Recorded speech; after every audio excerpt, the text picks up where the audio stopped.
My sister shoved me out of a helicopter at 3,000 feet.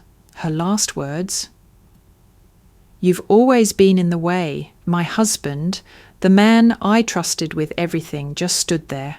He knew. They both did. $5 million in life insurance and my company. That's what I was worth to them." But here's the thing, I survived. And when I walked into my own funeral 3 days later, what I saw made me realize I'd been dead to them long before that fall. My name is Elena. I'm 35 years old, and I'm the founder of a tech company worth $12 million. From the outside looking in, I had everything: a successful career, a handsome husband, and a sister I trusted absolutely. If you're watching this, maybe you felt like the outsider in your own family too. Hit subscribe if you want to see the ending these betrayers truly deserved. I promise you, by the end of this story, you'll understand that sometimes being pushed out of a toxic circle is the greatest gift you'll ever receive. When I was 8 years old, Vanessa, my sister, turned 12. My parents threw her a birthday party with 50 guests, a live DJ, and a custom cake that cost more than our monthly grocery bill. My birthday that same year, a single cupcake from the convenience store and the phrase, "We're too busy this year, sweetie?" Vanessa was always the golden child. She was beautiful, charming, knew exactly how to make everyone adore her. Me? I was the weird kid who preferred computers and math over makeup and parties. I'd spend hours in my room coding simple games while Vanessa held court downstairs, surrounded by admirers. My parents never hid their favoritism. When Vanessa wanted ballet lessons, $200 a month, they agreed immediately. When I asked for a coding camp that cost $150, my father looked at me over his newspaper and said, "That's a waste of money. You'll never make a career out of that." I remember my mother nodding in agreement. "Vanessa has real talents, honey. You should focus on something more practical." At 12, I stopped asking for things. I learned to be invisible.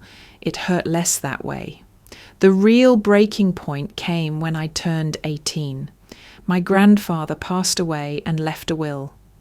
He'd split his estate evenly between Vanessa and me. $500,000 each in trust funds. But there was a condition. We couldn't access the money until we turned 25. I was 24 when my father called me into the living room. I remember the date, October 15th, because it was 2 weeks before my birthday. I thought maybe, finally, they were planning something for me. My father sat in his leather armchair, the one no one else was allowed to use. My mother stood behind him, hands clasped. Vanessa sat on the couch, looking at her perfectly manicured nails.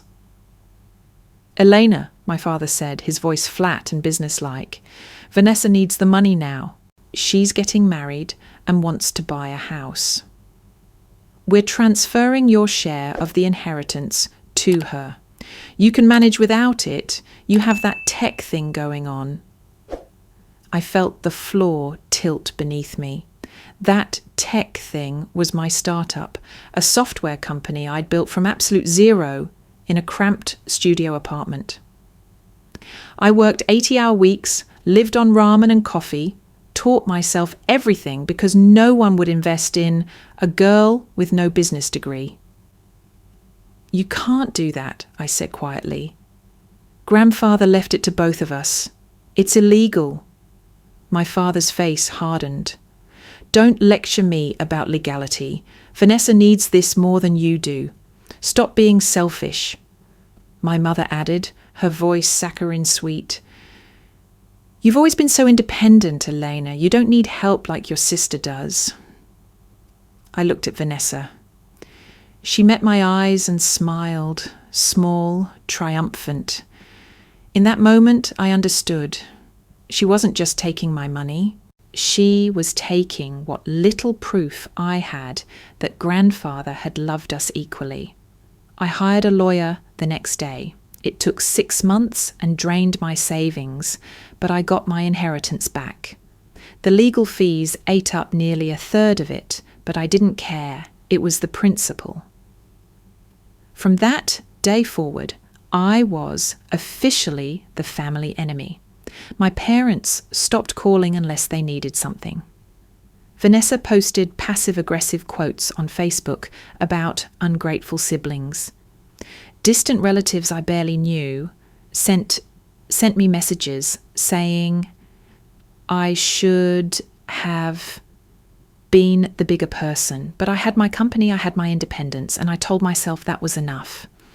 2 years later, I met Marcus at a tech conference in San Francisco. He was 38, charming, with dark hair that was just starting to grey at the temples. He worked in venture capital and actually understood what I was building. Over coffee, after a panel discussion, he told me about his family. They wanted me to be a surgeon like my father, he said, stirring his espresso. When I chose finance instead, they acted like I'd committed a crime. I haven't spoken to them in 5 years. I felt that familiar ache of recognition. My family thinks I wasted my life on computers. He reached across the table and took my hand. Then they're fools. You're extraordinary.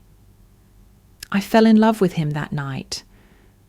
Not because he was handsome or successful, but because he understood what it felt like to be rejected by the people who were supposed to love you unconditionally. Marcus proposed 8 months later. We were on a beach in Malibu watching the sunset, and he got down on one knee with a simple platinum band. I want to build a life with you, he said, a real family, the kind we both deserved but never got. I said yes, without hesitation. Vanessa was my maid of honor. She insisted on it, actually. We're sisters, she said, hugging me at the engagement party. I know things have been rocky, but this is a fresh start. I'm so happy you found someone who truly sees you. At the wedding, she cried during her speech. She told everyone how proud she was of me, how I'd overcome so much. My parents sat in the front row, nodding along. Looking back now, I realize that was the moment they started planning. That speech wasn't about love. It was about positioning herself as the grieving sister for what came later. 3 years into my marriage, my company exploded. We signed an $8 million contract with a major corporation. Revenue tripled. I was featured in Forbes and TechCrunch. Suddenly, I wasn't the family failure anymore. I was the success story they wanted to claim. But they didn't celebrate with me. They just found new ways to exclude me. Thanksgiving that year, I drove to my parents' house with a bottle of expensive wine and stories about the business to share. I wanted to show them that I'd made it, that their rejection hadn't broken me. When I arrived, the door was locked. I knocked 3 times before Vanessa opened it, her expression cold. We decided to keep it small this year, she said, just immediate family. I stared at her. I am immediate family. You know what I mean? Which I wish gan structure. I started to close the door. I pushed it back open. No, Vanessa, I don't know what you mean. What's going on? She sighed like I was being difficult. Mom and Dad wanted a drama-free holiday. You always make everything about you and your company. We just wanted one peaceful meal. Through the doorway, I could see into the dining room. My parents sat at the table. Vanessa's husband was there, and so was Marcus, my husband. At my family's Thanksgiving. Without me. Marcus is here, I said, my voice barely a whisper. He was invited directly, Vanessa said. He told us you were too busy with work. Don't make this a bigger deal than it is, Elena. She closed the door in my face. I sat in my car for 20 minutes, hands shaking on the steering wheel before I could drive home.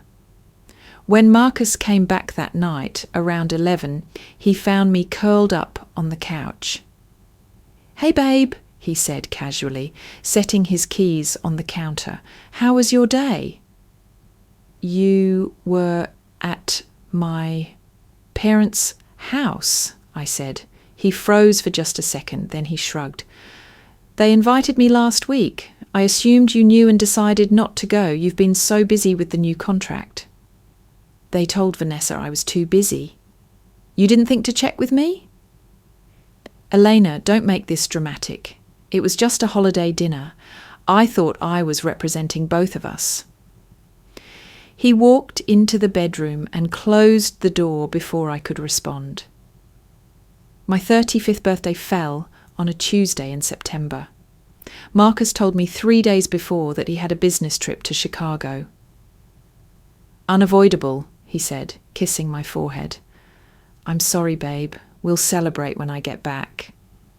I understood. Work came first sometimes. I'd done the same thing to him before. I spent my birthday at the office, working on a new product launch. Around 11 that night, exhausted and lonely, I scrolled through Instagram while eating leftover Chinese food. That's when I saw it. A post from one of Vanessa's friends, someone I vaguely knew from high school. The image showed a massive party, balloons, champagne, at least 30 people. The caption read, "Happy 35th to the most amazing woman, Vanessa Hart. You deserve the world." My birthday was September 22nd. Vanessa's was September 25th. They were celebrating her birthday 3 days early. I scrolled through the photos. My parents were there, laughing. Vanessa's husband was making a toast. And in the background of one photo, partially hidden behind a group of people, I saw him. Marcus. He was standing next to Vanessa, holding a glass of champagne, smiling. My husband was at my sister's birthday party. On my birthday. After telling me he was in Chicago, I called him. No answer. I called again. Nothing. I sent a text. "I know where you are." He responded an hour later. "Flight delayed. Just landed. Talk tomorrow." He came home the next morning with wilted flowers from a gas station. "I'm sorry I missed it," he said, not quite meeting my eyes. "They rescheduled my flight last minute." I wanted to confront him. I wanted to scream and demand the truth. But a part of me, the part that had learned to be invisible at 8 years old, stayed quiet. Maybe I was overreacting. Maybe there was an explanation. Maybe I was just being difficult, like Vanessa always said. 1 month before the helicopter, Marcus made a suggestion over breakfast. "What if Vanessa joined the company?" he said, buttering his toast. "She has an MBA. She could handle operations while you focus on the tech side. You're spread too thin, Elena."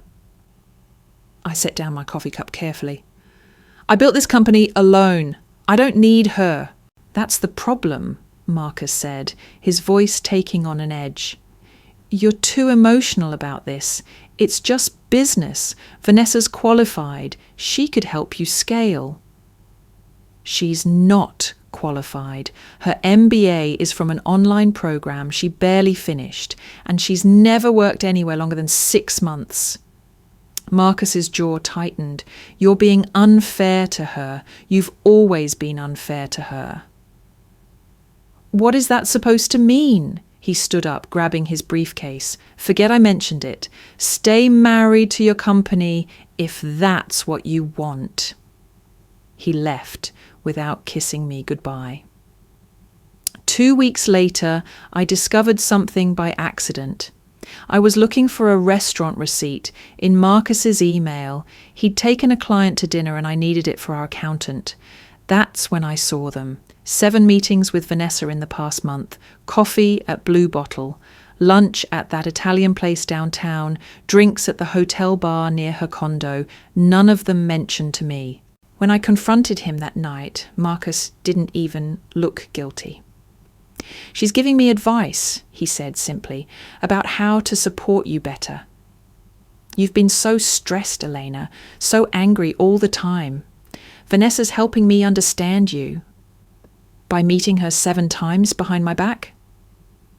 "This is exactly what she warned me about," he said, his voice maddeningly calm. "You see betrayal everywhere. You can't trust anyone. It's exhausting." He made me feel crazy, like I was inventing problems. I started to believe him. That's when Marcus suggested the trip. "Let's take a break," he said one morning in early September. "Vanessa suggested we do a helicopter tour over the Grand Canyon, just the 3 of us, a bonding experience." Every instinct I had screamed no.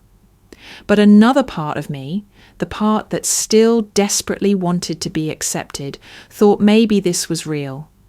Maybe they genuinely wanted to fix things. "Okay," I heard myself say, "let's do it."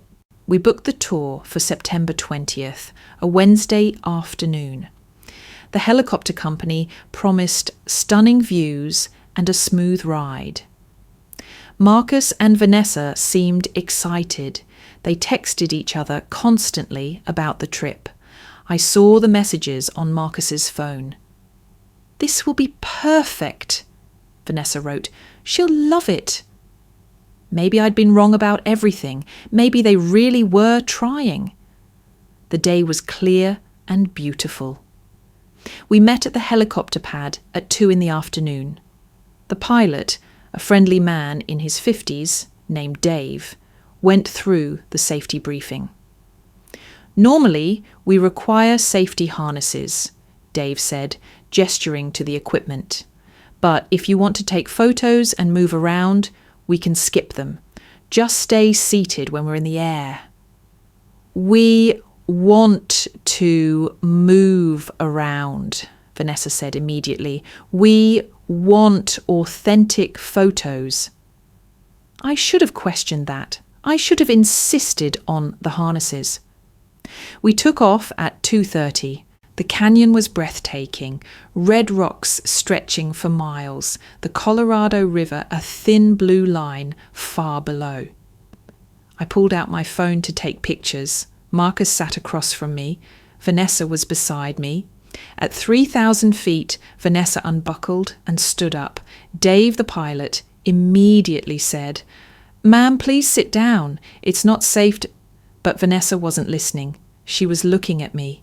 Her expression was completely blank. No anger, no emotion, just cold calculation. She leaned close, so only I could hear over the roar of the helicopter blades. "You've always been in the way." Then she shoved me. Hard. I didn't have time to scream. 1 second I was in the helicopter, the next I was falling. In that split second before I dropped into open air, I looked at Marcus. He wasn't moving, wasn't shouting, wasn't reaching for me. He just stood there, watching. His face was empty, like he was watching a movie, like this was always supposed to happen. The wind screamed past my ears at 120 miles per hour. The ground rushed up to meet me. I couldn't breathe, couldn't think. In those final seconds, I didn't think about my company or my success or anything I'd accomplished. I thought, they never loved me, not once. Then I hit the water. I woke up 36 hours later in a hospital room. Everything hurt, my chest, my back, my head. When I tried to move, fire shot through my ribs. A woman in a white coat sat in a chair beside my bed. She looked up from her tablet when she heard me groan. "You're awake," she said softly. "I'm Dr. Sarah Chen. You're at Flagstaff Medical Center." "What?" My voice was a rasp. "What happened?" "You fell from a helicopter," Dr. Chen said. She had kind eyes. "You landed in a small lake about 40 feet deep. The water broke your fall just enough to save your life. You have broken ribs, a punctured lung, a shattered collarbone, and a severe concussion. But Elena, you're alive. That's a miracle. Elena, she knew my name?" "My family," I whispered. "Do they—" "They've been told you didn't survive," Dr. Chen interrupted gently. "But before you panic, you need to know something. The park ranger who found you, David Torres, he saw something concerning on the helicopter's emergency footage. He's called the police. He asked us to keep your survival quiet until they could investigate." My heart was pounding, sending fresh waves of pain through my chest. "She pushed me." "I know," Dr. Chen said. "I've seen the video. I know what they did to you." For the first time in 36 hours, I started to cry. A man appeared in the doorway. He was tall, probably in his early 40s, with the weathered look of someone who spent most of his time outdoors. He knocked softly on the doorframe. "Ms. Carter? I'm Park Ranger David Torres. I'm the one who pulled you out of the lake." He approached the bed carefully, like I might spook. "I need to show you something, if you're up for it." I nodded. He pulled out a tablet and sat on the edge of the chair. "All of our helicopter tours have internal cameras for safety purposes. The footage automatically uploads to our servers." He tapped the screen. "I need you to watch this. I know it'll be hard." The video was crystal clear. I could see myself sitting in the helicopter, phone in hand, taking pictures. Vanessa stood up. The pilot, Dave, said something, his mouth moving. Then Vanessa turned to me. Her lips moved. I couldn't hear the audio over the helicopter noise, but I remembered exactly what she said. "You've always been in the way." She shoved me with both hands. I disappeared from the frame. Marcus stood perfectly still. He didn't shout, didn't reach for me. For 3 full seconds, he just stood there. Then he looked at Vanessa, and he nodded. It was barely perceptible, but it was there. The pilot freaked out, immediately radioing for emergency services and fighting to stabilize the helicopter.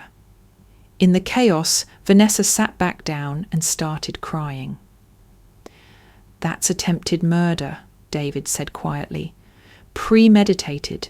The pilot's statement corroborates the video. Your sister specifically requested no safety harnesses.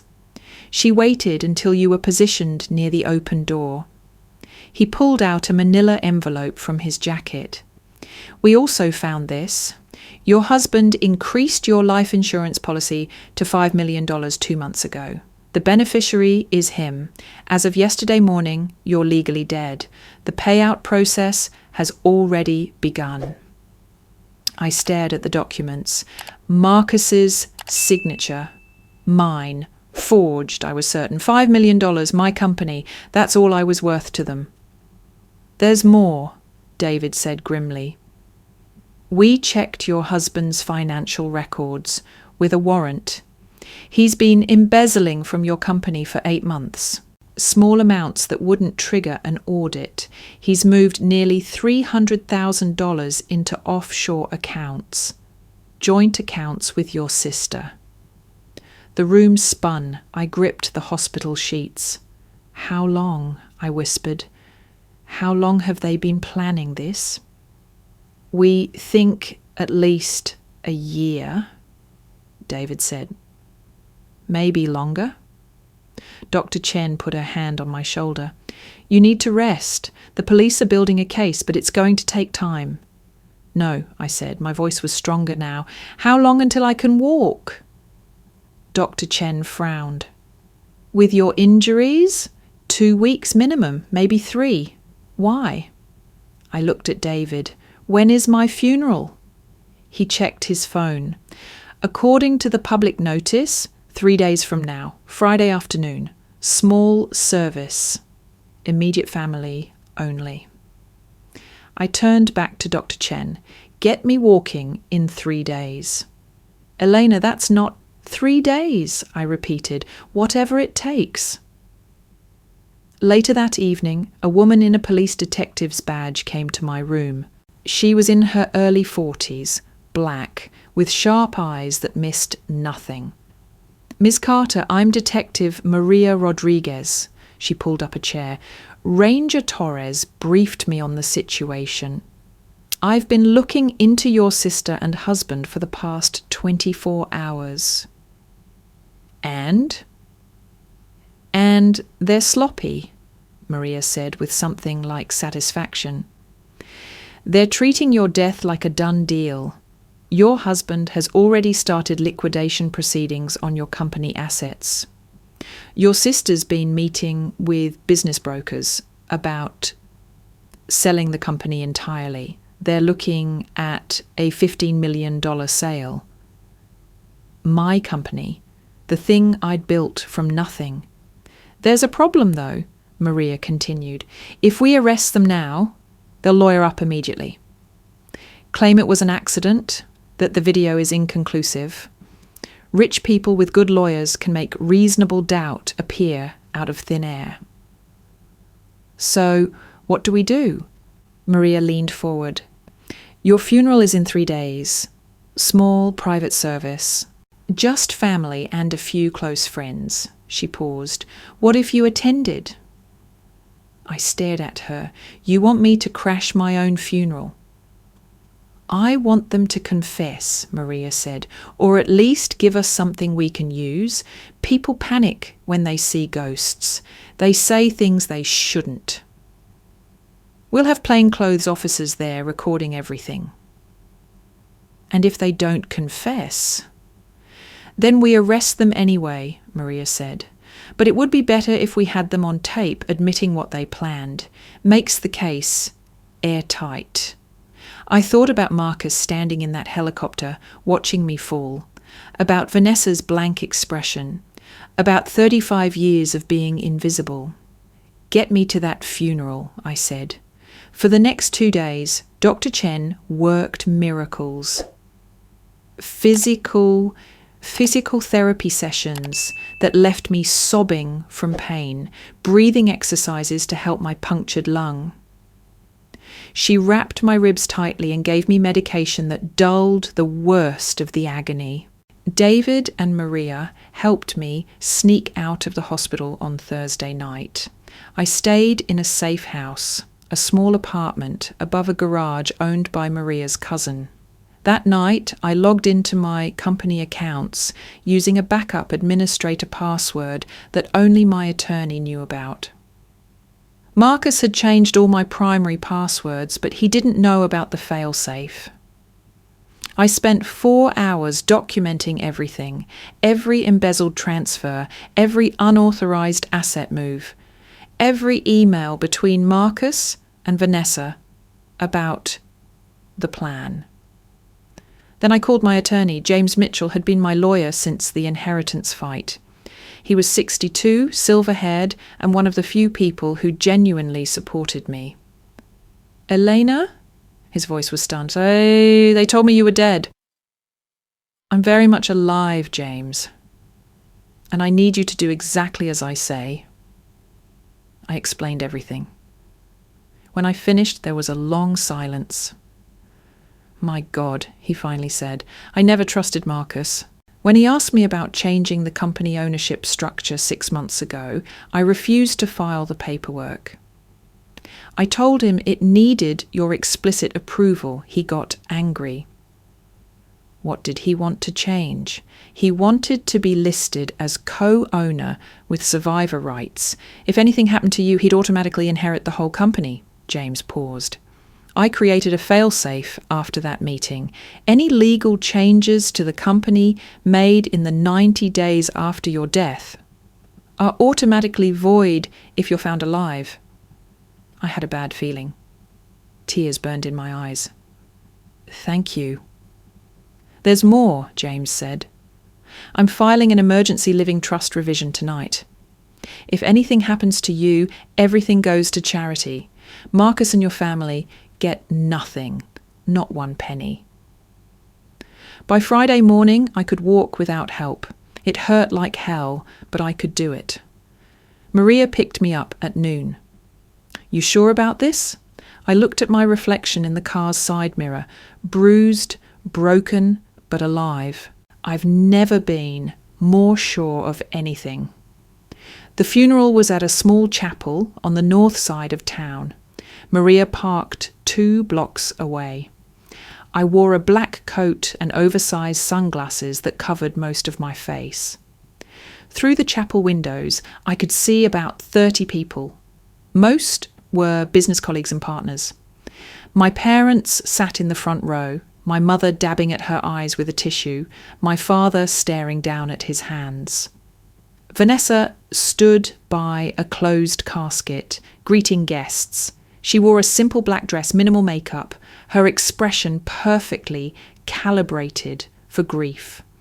Marcus stood beside her, too close. His hand rested on her shoulder. They looked like a couple receiving condolences together. You see that? Maria murmured, filming with a small camera. The body language, they're not even trying to hide it anymore. My stomach twisted with rage and something else. Clarity. Marcus walked to the front of the chapel and stepped up to the podium. The room quieted. Elena was extraordinary, he began, his voice trembling. She built something from nothing. She was brilliant, driven, passionate. He paused, wiping at his eyes. She deserved so much more than what life gave her. I saw Vanessa in the front row, a small smile pulling at her lips. Marcus continued, in her memory, her family, her sister Vanessa and I, have decided to continue her legacy. We'll take over the company and ensure her vision lives on. It's what she would have wanted. That was it. That was the lie they'd tell everyone. Maria looked at me. Ready? I nodded. She spoke into her radio. All units in position? Good. Wait for my signal. I walked toward the chapel door. Every step sent pain shooting through my ribs, but I didn't stop. I pushed open the door. It creaked. The room fell silent. Every head turned. I took off my sunglasses. For 3 seconds, no one moved. Then my father stood up, his face draining of colour. This is impossible, he whispered. Vanessa screamed. A real scream, primal and terrified. She stumbled backward, tripping over her own feet, and fell against the casket. Marcus stood frozen at the podium, his face the colour of ash. I walked down the aisle, slowly, deliberately. The crowd parted like water. When I reached the front, I looked directly at Marcus. Sorry, I'm late to my own funeral. Traffic was hell. Detective Maria Rodriguez stepped through the chapel doors, her badge held high. 2 plainclothes officers followed behind her, positioning themselves at the exits. Marcus Chen and Vanessa Hart, Maria's voice rang out clear and authoritative. You're both under arrest for attempted murder and insurance fraud. Marcus finally found his voice. This is insane. It was an accident. She fell. The helicopter hit turbulence and save it. Maria cut him off. She pulled out a laptop and connected it to the chapel's projector system. Everyone here is about to see exactly what happened. The video filled the screen behind the altar. Crystal clear, Vanessa standing up. The pilot telling her to sit down, her leaning toward me. Her lips moving. You've always been in the way. Then the shove, both hands, deliberate, hard, and Marcus standing perfectly still, not reaching, not shouting, just watching. Then that nod, that tiny, unmistakable nod. The chapel erupted. Gasps, shouts, someone crying. A business partner I'd known for years stood up, pointing at Vanessa. You pushed her. Oh my God, you actually... Vanessa's face crumbled. She spun toward Marcus, her voice rising to a shriek. You said the camera was off. You promised no one would ever know. Marcus's eyes went wide with panic. Shut up, Vanessa, shut up. But she wasn't listening. She was unraveling. 35 years of jealousy and hatred pouring out in front of everyone. We planned everything perfectly, Vanessa screamed. The insurance, the company sale, all of it. You said it would look like an accident. You said we'd be free. Maria nodded to her officers. They moved forward with handcuffs. You have the right to remain silent, one officer began. Silent? Vanessa laughed, high and hysterical. Why should I be silent now? She's alive. She's alive and it's all ruined. My attorney, James Mitchell, stepped forward from where he'd been standing in the back of the chapel. He carried a leather briefcase and wore the expression of a man who'd been waiting for this moment. For the record, James said, his voice cutting through the chaos, I'm James Mitchell, attorney for Elena Carter. All legal changes made to Mrs. Carter's company and assets in the past 90 days are hereby declared null and void under the provisions of her emergency living trust.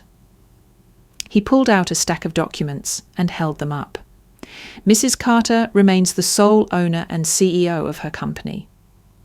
Marcus Chen has no legal claim to any of her assets.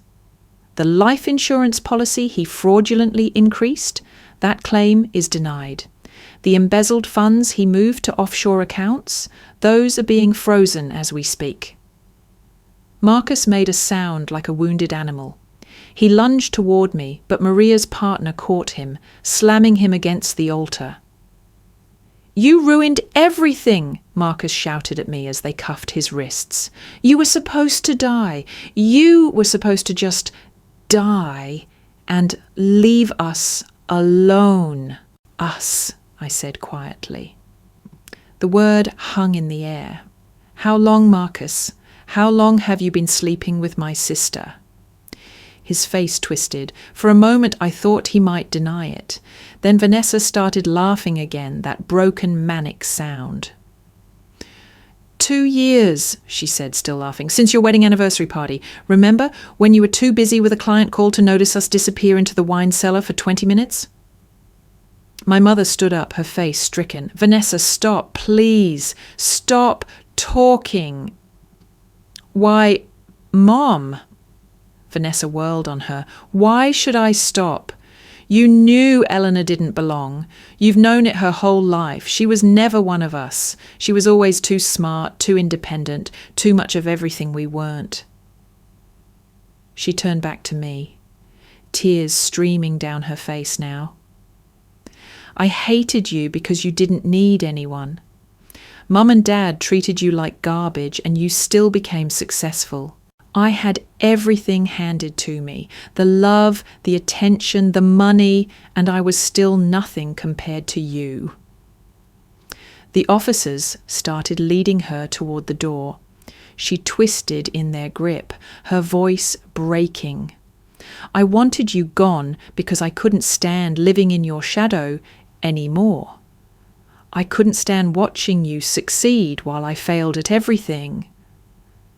And Marcus loved me, not you. He chose me. Marcus was screaming at her to shut up, but she kept talking, kept confessing, even as they pushed her out into the bright afternoon sunlight. The chapel was silent except for the sound of my mother sobbing. I looked at my father. He couldn't meet my eyes. "You need to leave," I said to both of them. "Now." My father stood slowly. "Eleanor, we didn't know they would get out." My mother reached for me. "Please, honey, we're still your parents." "You stopped being my parents a long time ago," I said. My voice was steady, calm. "Get out of my sight." They left. Heads down, shoulders hunched, looking smaller than I'd ever seen them. One of my business partners, Christine, who'd been with the company since the beginning, approached carefully. "Eleanor, is there anything we can do?"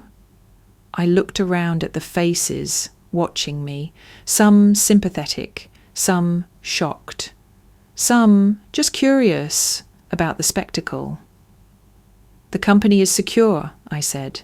"I'll be back in the office next week. Business continues as usual." Christine nodded. "We never doubted you, for what it's worth." We all thought it was strange how quickly Marcus was making decisions. Some of us were planning to contest the will. That meant something. It meant I hadn't been completely alone. The chapel slowly emptied. Maria stayed behind with me, along with James and Dr. Chen, who'd been watching from the back. "How are you holding up?" Dr. Chen asked, checking my pulse. "My ribs hurt like hell," I admitted, "but I'm okay. Better than okay, actually." James was organising papers back into his briefcase. "I've filed emergency injunctions on all company accounts. Marcus moved $347,000 to offshore accounts, but we've frozen them. We should recover most of it." "And the company sale?" I asked. "Dead in the water. The brokers Vanessa contacted have been notified that she had no authority. Your company is exactly where you left it, under your control." Maria closed her laptop. "We've got enough evidence to put them both away for 15 to 20 years. The video, the insurance fraud, the embezzlement, the pilot's testimony, and now Vanessa's public confession. The DA is going to love this case." "What happens now?" I asked. "Now?" Maria smiled grimly. "Now they sit in county jail until arraignment, then trial, then prison." I should have felt victorious.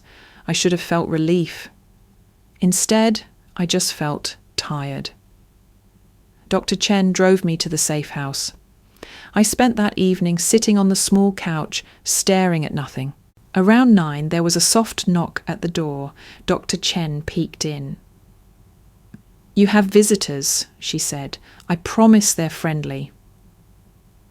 David Torres came in first, followed by Maria and James. They carried pizza and beer. "We figured you could use some company," David said, setting the boxes on the counter. "And some actual food. You've been living on hospital meals and stress." We sat together, eating pizza and not talking about the funeral. Instead, David told stories about ridiculous tourist incidents in the park. Maria shared cop humour that was probably inappropriate, but made me laugh anyway. James talked about his daughter's college graduation. It was normal, comfortable, like being with actual family. "Thank you," I said suddenly. They all looked at me. "For fighting for me, for believing me, for caring." Maria raised her beer bottle. "To Elena, the woman who literally died and came back stronger." "To the family we choose," James added. We clinked bottles together. 1 week later, my mother showed up at my apartment. I'd moved back home after Dr. Chen cleared me for independent living. My ribs were healing, though I still couldn't lift much. I opened the door to find her standing there, clutching her purse like a shield. "Eleanor, we need to talk," she said. I didn't open the door wider. "What do you want?" I want to apologize. Your father and I, we didn't realize how bad things had gotten between you and Vanessa. We didn't know she was capable of... Stop, I interrupted. You didn't know she'd try to murder me, fine, but you knew she hated me. You knew you treated me like I was less than her. You knew, and you chose her anyway, every single time. My mother's eyes filled with tears. You're my daughter. I love you. No, you don't, I said, and I was surprised by how calm I felt. You love the idea of me now that I'm successful. You love being able to tell people your daughter founded a tech company, but you never loved me when I needed you to. That's not fair. When I was 12 and begged you to come to my science fair, you said you were too tired. But you drove 4 hours to watch Vanessa in a dance recital the same weekend. When I was 18 and you tried to steal my inheritance for her, you called me selfish. When I was 32 and invited you to my company launch party, you said you had book club. I took a breath. My ribs ached. You've spent my entire life telling me I wasn't good enough, that I was too difficult, too independent, too much work. And the first time I actually needed protecting from someone in this family, you didn't even notice. Please, my mother whispered, we can be a family again. We can start over. No, I said clearly, we can't, because we never were a family. Not really. Don't do this, Elena. I'm not doing anything. I'm just finally accepting what's always been true. I started closing the door. Goodbye, Mom. Wait, what about us? What about your father? We're your parents. I paused in the doorway. You were my parents, past tense. I don't need you anymore. I stopped needing you a long time ago. I just didn't realize it until now. I closed the door. She knocked for several minutes, pleading. I sat on my couch and waited until she left. I didn't cry. I didn't feel angry. I just felt free. 2 weeks later, a letter arrived from the county jail, Marcus's handwriting on the envelope. James had advised me not to read it. Whatever he says, it'll be manipulation. He's trying to make you feel guilty or sorry for him. But I read it anyway. The letter was 4 pages long. Marcus wrote about how he'd loved me at first, how Vanessa had seduced him and manipulated him into the plan, how he never really wanted me dead. He just wanted the financial security I could provide. The last paragraph said, if you still love me, and I know part of you does, please consider talking to the DA about dropping the charges. We can start over. We can fix this. I made a mistake, but doesn't everyone deserve a second chance? I read it twice. Then I walked to the shredder and fed it through page by page. I wrote my own letter, 1 sentence long, and had James deliver it through the proper channels. It said, you were right about one thing. We are starting over. Me without you. The trial was scheduled for 3 months later.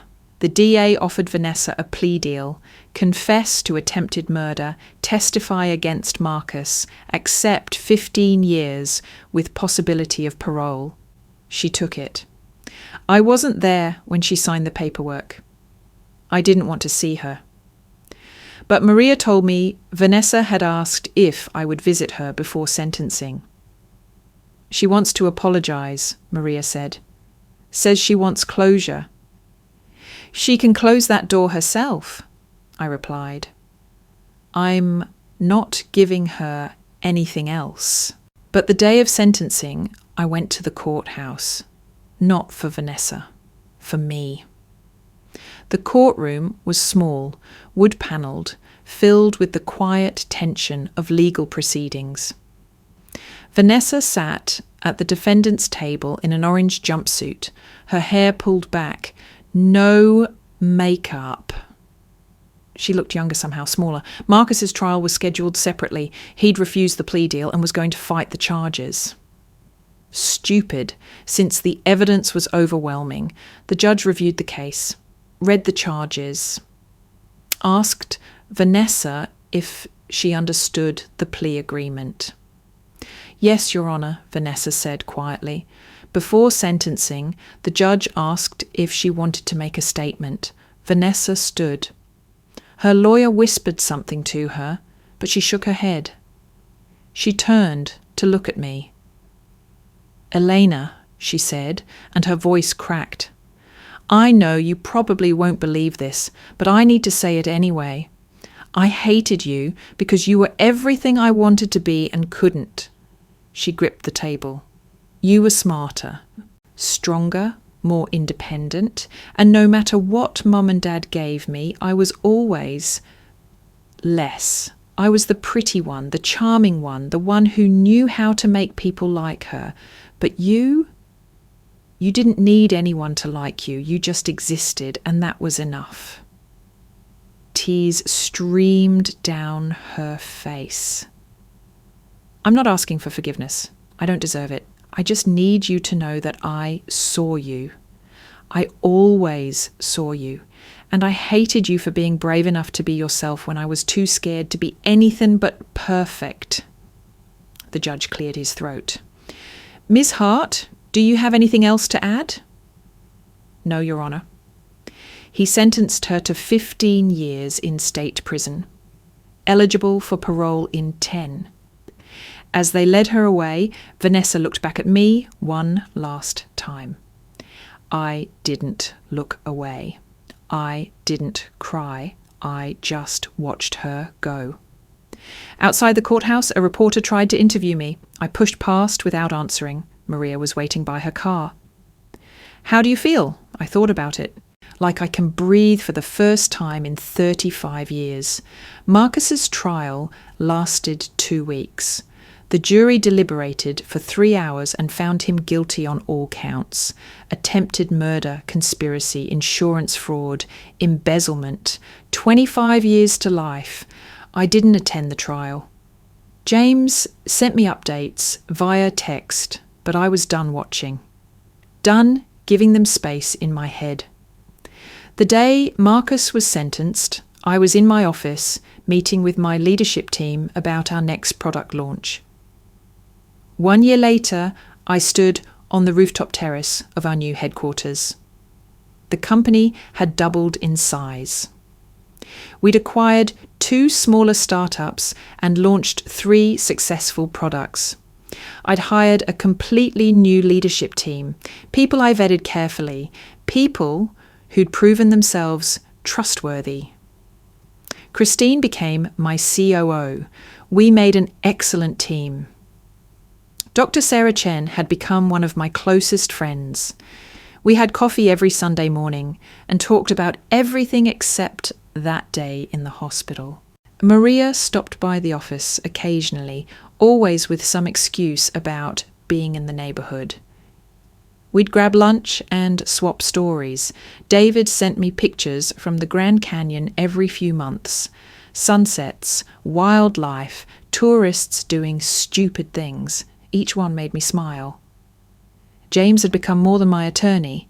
He was a mentor, a friend, the father figure I'd never had. I didn't speak to my parents. They tried calling a few times in those first months. Left voicemails saying they wanted to rebuild the relationship. I never called back. Eventually, they stopped trying. I heard through old acquaintances that they'd moved to Florida, started telling people they had 1 daughter. When asked about me, they said we'd grown apart. That was fine. Let them rewrite history. I was writing my own future. On the anniversary of the day Vanessa pushed me from that helicopter, I threw a dinner party, not a big event, just 7 people, Dr. Chen, Maria, David, James, Christine, and 2 other colleagues who'd stood by me. We gathered in my apartment, a new place, larger, filled with light. No memories of Marcus here, nothing that reminded me of before. Maria raised her glass. To Elena, to surviving. To the family we choose, Dr. Chen added. To second chances, David said. We drank and laughed and told stories late into the night. At some point, Christine asked the question I'd been waiting for. Do you ever think about them? Your sister and Marcus? I considered this. Sometimes, not often anymore. Do you hate them? No, I said honestly. I don't hate them. I don't forgive them either. They're just part of my past. A chapter I've closed. James nodded approvingly. That's healthy. Do you miss having a family? Christine asked softly. Your parents, I mean, blood family. I looked around the table at the faces watching me, people who'd fought for me, believed in me, chosen me. I have a family, I said. It just looks different than I expected. Dr. Chen reached over and squeezed my hand. That night, after everyone left, I sat alone on my balcony with a glass of wine and my journal. I wrote, "A year ago, my sister pushed me out of a helicopter." She thought she was erasing me, removing an obstacle in her path to happiness. My husband stood by and watched, counting the millions he'd get from my death. But they forgot something important. I've been surviving my whole life. I survived being the unwanted daughter. I survived being the invisible sister. I survived building a company from nothing while everyone told me I'd fail. Surviving a 3,000-foot fall, that was just another Tuesday. I used to think being abandoned by your family was the worst thing that could happen. That being excluded, overlooked, and undervalued was the deepest pain a person could feel. I was wrong. The worst thing is being accepted by the wrong people. Being loved by people who only love what you can give them. Being kept close by people who see you as a resource, not a person.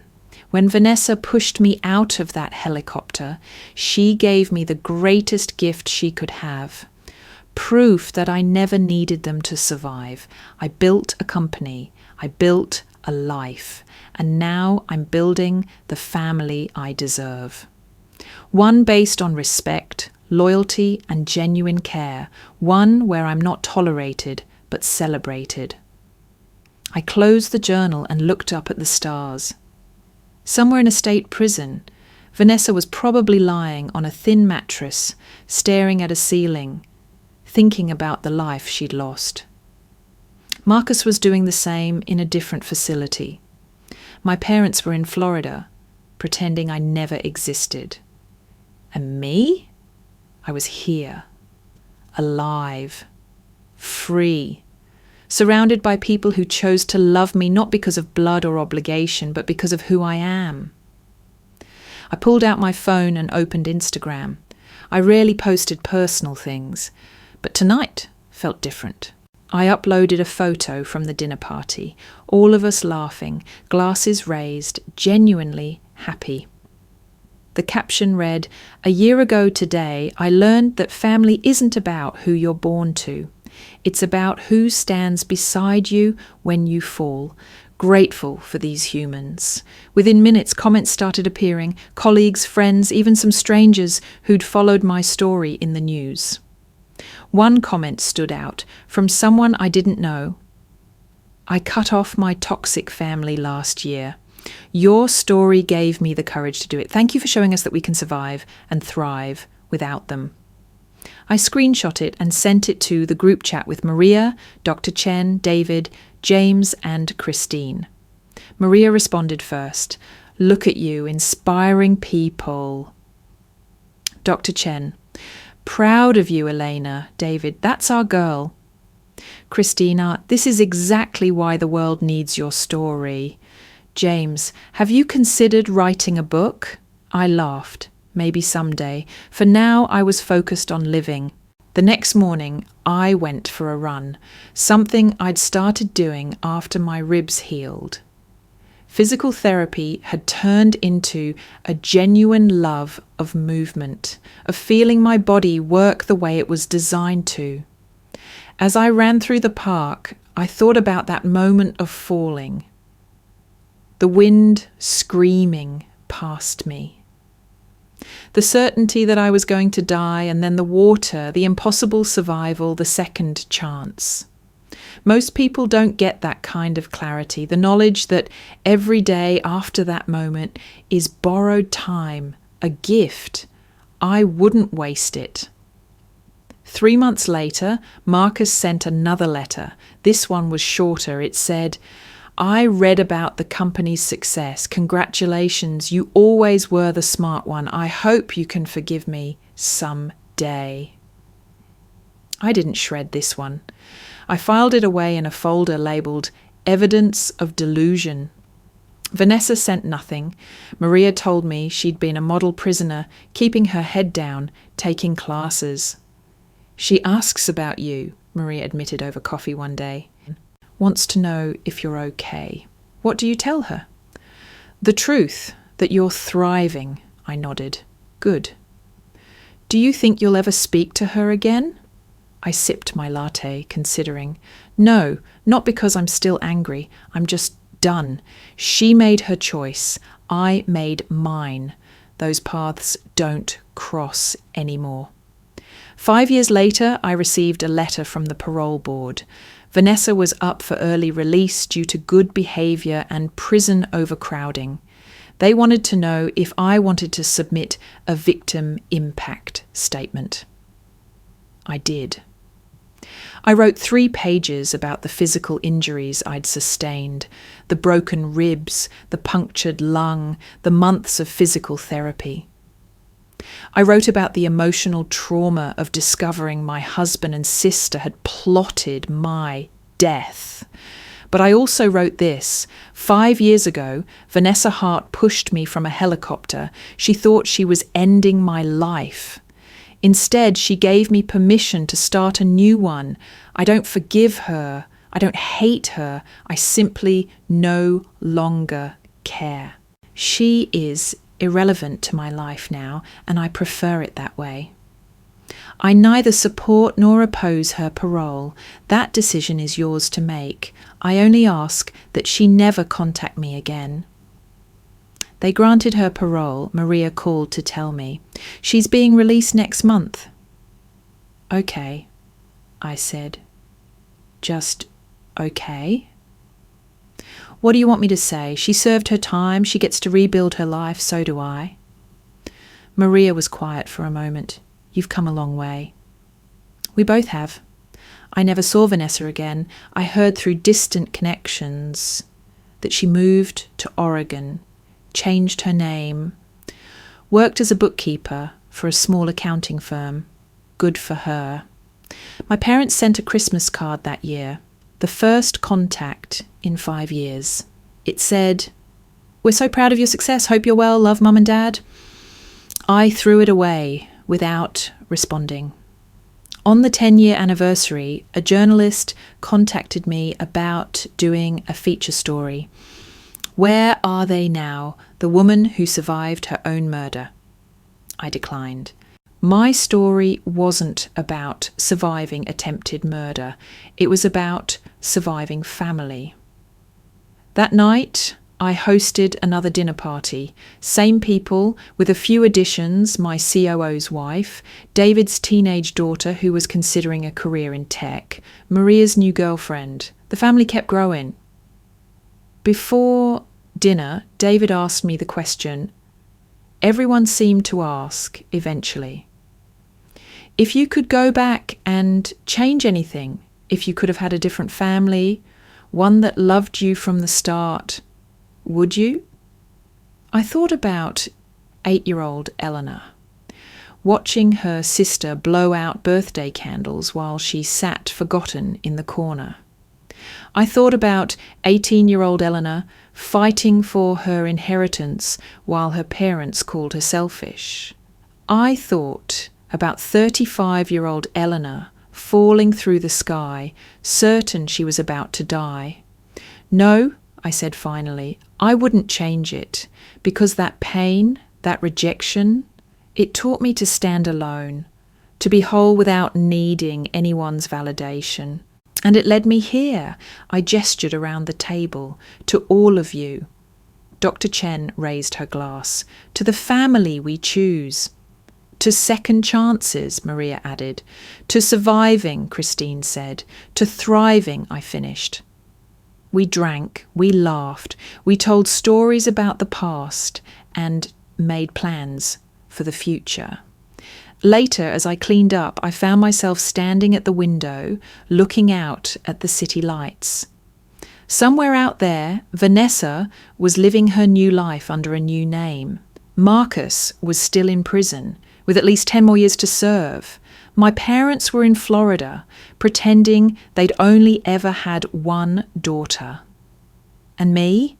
I was here, surrounded by love I'd chosen and earned, running a company I'd built with my own hands, living a life I'd designed from scratch. They thought pushing me out of that helicopter would end me.